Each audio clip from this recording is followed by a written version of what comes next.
What's up YouTube, Capital G here, got some excellent duels for you guys to check out. Our first duel is going to have a couple of cheese decks facing off. I personally consider Skull Servants as a cheese deck because essentially you're just trying to get a couple of King of the Skull Servants on field, get a bunch of your Skull Servant card banished, and then just try to one-shot your opponent with either this guy, or you can get like a couple of them that are like 4,000 to 5,000 attack and maybe just kill your opponent with that. And this deck at the top, honestly, it reminds me a lot of like Diamond Dude Turbo, so you guys will see exactly what he's going to do with this Monster Gate. It's actually going to be pretty slick and also kind of ridiculous at the same time. So I believe that Skull Servants are up first, which I don't really think Skull Servants want to do because you can't attack in the first turn, so really you're not going to be able to accomplish your win con. I think Skull Servants is much better, very similar to like Cyber Dragons or Trains, simply going second. And there are some decks that just like make summon sorcerers, but I feel like these players like don't really know what they're doing.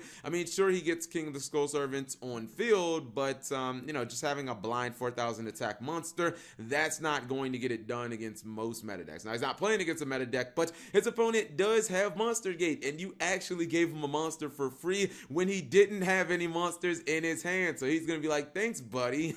Always looking out for a bro. He had absolutely no monsters to summon, and you actually gave him a monster. And just look at what he's gonna do with this Monster Gate. Very similar to like Diamond Dude Turbo, he runs very few monsters that can actually be special summoned from Reasoning. So he's gonna go through, I mean, pretty much like over half of his deck here. He's also playing other like cheese cards like Wolf. I think he's actually gonna resolve a couple of Wolves, and he summons an Obelisk the Tormentor, and then look at this cheese. He actually gets 2 copies of Wolf straight on the field, so he can actually just go ahead and use the Obelisk just off jump. So just off the resolution of the Monster Gate, this guy got an Egyptian God card on field for free, and then he also got 2 monsters on field to actually use the Obelisk the Tormentor with. Now you're probably wondering, will he use it? The answer to that will be almost certainly he will be able to. He also got a Bamboo Search, which is, you know, it's kind of nice, gives him more draw options, and he put the Monster Gate back in his deck, so he is going to go ahead and nuke the board with Obelisk the Tormentor, just opening things up. Obelisk cannot attack, but that's perfectly fine because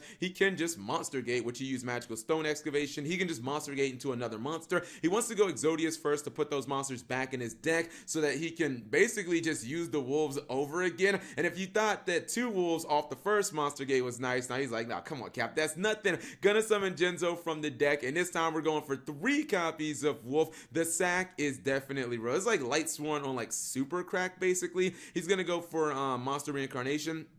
Goes for Azathoth here, just in case his opponent is playing that random Battle Fader, so now no monster effects are going to be able to activate. Goes for the Psyframe Lamba, which we'll be getting in July in the TCG. Going to go for a rank 10. That means he'll be able to basically shoot his opponent with, what is that, Gustav, yeah, Gustav Max, then goes into Dora, and that is more than enough damage right there. He can simply attack with Dora, does not need to activate the effect, and then Genzo plus Lamba is basically a GG. So that was a yeah, he definitely did more than enough to OTK his opponent, but I thought it was really slick how he actually just activated Monster Gate, summoned Obelisk from his deck, and then had like 2 monsters to instantly use Obelisk. I thought that was kind of cool. Next duel is going to be basically it's like Orcus. You guys know Orcus didn't do really well at YCS Atlanta, kind of like fell back in. He opens up with Neospace Connector.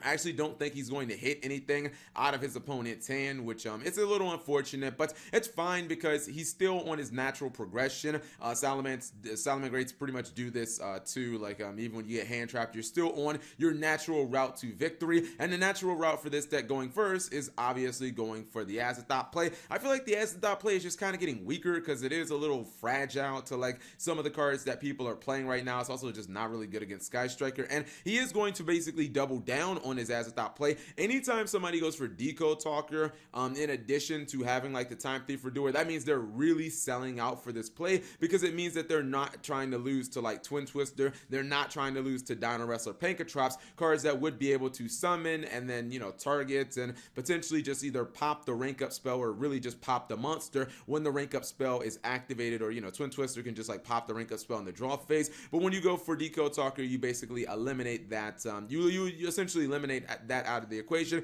He has a copy of Fog Blade.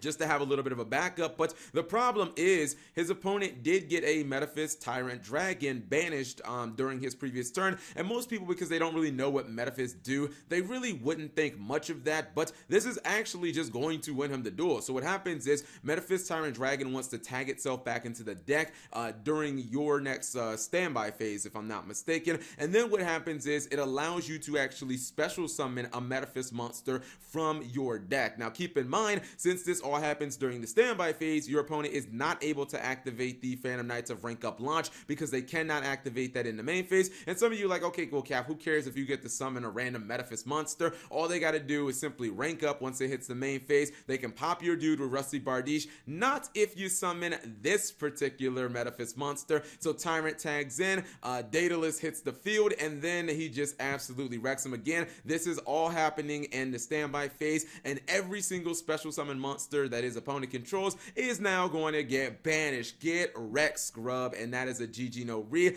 I wonder honestly why he didn't activate Fogblade targeting the Daedalus. I think he didn't really know what it did. He probably didn't think that it was that important. He's like, who cares about some random Metaphys monster? It's not going to be able to do anything. This is a trash table 500 deck. But turns out it actually kills every single monster that he had on the field, leaving him essentially with like a bunch of dead cards. I mean, at this point, what is the Fogblade really going to do when you've already nuked your opponent's board? It's just a wrap from there. So yeah, reading cards sometimes is actually just OP, because you might be able to I guess diagnose that you need to stop a certain card, and you might actually have the answer to that card on field. Maybe you just don't realize it. Anyways, hopefully you guys enjoyed these short duels. If you did, give the video a thumbs up. Thank you guys for watching. As always, subscribe if you have not already, and turn on that notification bell for daily videos.